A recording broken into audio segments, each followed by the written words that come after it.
حبايبي الحلوين عاملين ايه؟ يا رب تكونوا بخير. تعالى النهارده اقولك ازاي تبسطي ولادك باقل حاجه عندك، حاجه الولاد عندك بيحبوها. يعني بدل ما تخرجي بره وتجيبيها بمبلغ وكده، تعالى اقولك احنا عملناها ازاي وبطريقه اقتصاديه، وهتعمل لك طبقات كده اهو. تعالى اقولك احنا عملنا ايه. شوفوا حبايبي، دي اول حاجه بيضه، حبه فانيليا. شوفي السكر ده كده اهو، تشوفي قد ايه، يعني قيمه 5 معالق سكر كبار هنحطها كده. وبعدين ايه، هنحط بقى ايه، كوبايه لبن. البيضه عليها كوبايه لبن، ونبتدي نضربهم كويس جدا وهجيلكوا تاني.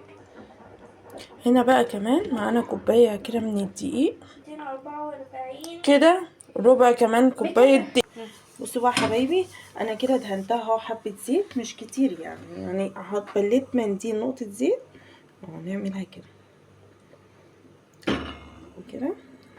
انا بقى عشان مقليتي معلش بقى صغننه اهي، انت بقى عايزه تعمليها صغننه كده اعمليها براحتك بقى. دلوقتي بقى هنستنى عليها كده، هنعلي شويه ونسيبها عليها شويه اهو. شوفوا يا حبايبي اهي، شوفوا بقت عامله ازاي. طبعا انت عشان تستعملي تيفال لازم المعلقه تبقى من دي كده، عشان ايه التيفال ما يبص كده. نفضل بقى نعمل كده، نعملي بقى صغير تعملي كبير ده براحتك. انا عاملاها وسط كده. على فكره انا نسيت اقول لكم يا جماعه ان انا ايه، حطيت بيكنج باودر، يعني ان انا ما صورتهاش، بس هو ايه، انا حاطه بيكنج باودر. طبعا اول واحده بتبقى مش مظبوطه قوي، دي التاني مره بقى اهوت. وبعد كده بقى نحطه في الطبق، وتعالوا بقى نشوف هنزوقها ازاي. حبايبي انا حطيتها اهي في الطبق، انا خلصتها. وهجيب بقى ايه، دي شوكولاته بيضه كده نرش عليها، سيحناها على رأي ايتن كده. ده طلب يا جماعه ايتن، اعملي لنا يا ماما بانكيك. ودوت اهو شوكولاته كده.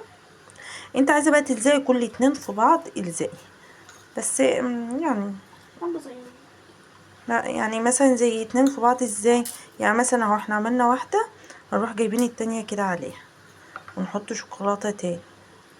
ده بقى بيبقى على حسب انت اختيارك انت اللي اهو.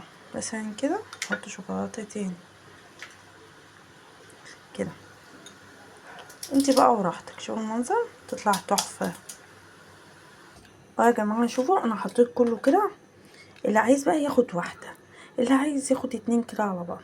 انت بقى على حسب ما انت بتحبي تاكلي ايه او ولادك يحبوا ياكلوا ايه. بس دي حاجه لذيذه على فكره، وبتبقى طعمها حلو جدا. جربوها بالطريقه دي، وبيضه واحده وكوبايه لبن، عملنا ايه، كميه حلوه. الطبق ده الحلو حاجه حلوه للاولاد بالليل. يا رب بقى تعجبكم، وتعالوا بقى اما ندوق مع بعض. شوفوا يا حبايبي، شوفوا قد ايه. طبعا العيال مش راضيين يستنوا لغايه اما اخلص الفيديو، اللي كل شويه داخلين. هو كان مليان ما شاء الله. شوفوا بيضه واحده كوبايه لبن، عملنا الحلاوه دي كلها. يلا مستنيه ايه، ومبسط العيال كده وروقيهم قبل الدروس ما تبدا. وما تنسونيش بقى في لايك ومتابعه للصفحه، وما تنسونيش كمان في كلمه حلوه منكم. وسؤال بقى النهارده، من هو كليم الله؟ اللي يعرف يقول في الكومنتات. ويا رب تبقوا بخير وبسعادة، وتمنوا بكم بالخير وبالرضا يا رب.